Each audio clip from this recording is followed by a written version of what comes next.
So then, hello there everybody and welcome back on into the channel. Today, we're going to be talking about Zane, and on top of that, we're going to be getting straight into it. So, ever since Rebooted, while Zane has, I would say, remained a very solid character, in fact, he's kind of gone up and down on my rankings for the ninja, and at the time of me recording today's video, well, Zane is still a favourite of mine, and so, again, while he has definitely remained a good character, I just don't think he's ever quite reached a solid peak. On top of this, while Zane has also seen some good stories and focus since his main, quote-unquote, main spotlight time since Rebooted,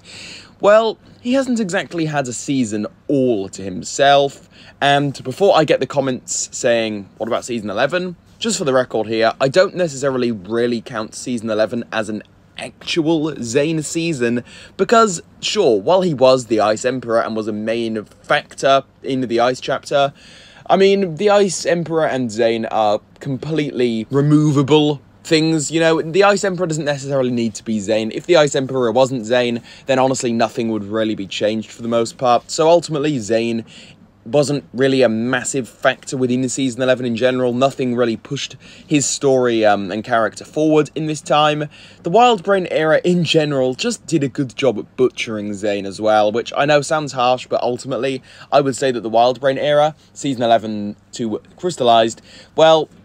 Zane was just more robotic, more machine-like, and he didn't really have any human characteristics to him. Now, this gets us onto the main factor of today's video, because while I have also made a video covering this particular news already, I felt as though it was just such big news to me personally that it warranted another video, as we have some more to talk about, and on top of that, the more I think about it, damn. Yeah, it really has been, you know, around a 10-year wait for this moment in general, as this tweet from Doc hints towards Zane becoming more human-like and less like a machine. I'm going to read it out to all of you now, though, and then we'll move on to the next half of today's video.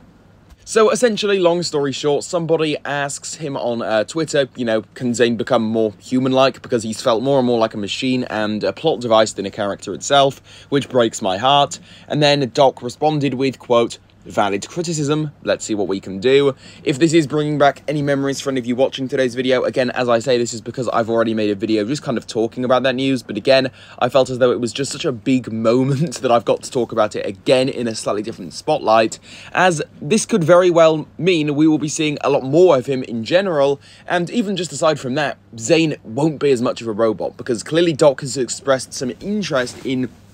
actually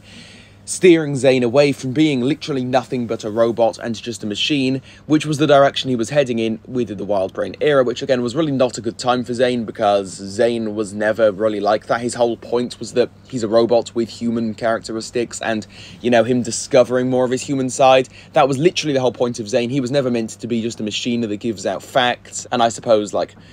battle plans, whatever you really want to say, you know, statistics. That was essentially what Zane was just turning into, a character that only blurts out statistics, again, other useful information, and it completely just steered away from his actual purpose as a character, which is,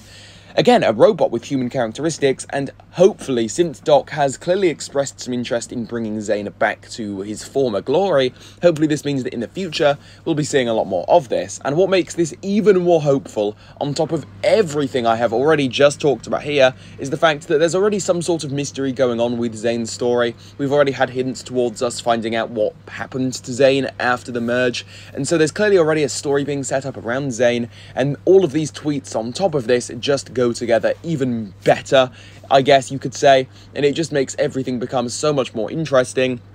and I for one cannot wait to see what the writers actually have in store for Zane and the fans in the future, because so far, so good. Everything is looking extremely promising, and I just wanted to talk about this today, just kind of talking about the fact that, yeah, it's really been 10 years. We have waited 10 years for this moment, for Zane to finally receive some actual good focus, and yeah, just exciting stuff overall. Just wanted to share some more thoughts on all of this, and the fact that, again, we have been waiting like 10 damn years, which is such a long time, but that's going to conclude things here. Hopefully you did all end up enjoying today's video. Now that I'm done done, I do encourage you to go ahead and leave any of your own thoughts on this down below in the comment section, though. I would love to hear your own thoughts regarding all of this. As usual, if you did enjoy today's video, please do consider leaving a like on it, subscribe to my channel for more, and while you guys are at it, please do also consider turning on that notification bell to keep up to date on all of my latest Ninjago news. And with all of this being said, I will catch you all soon for a new video, so yeah, see you all soon. Goodbye, everybody.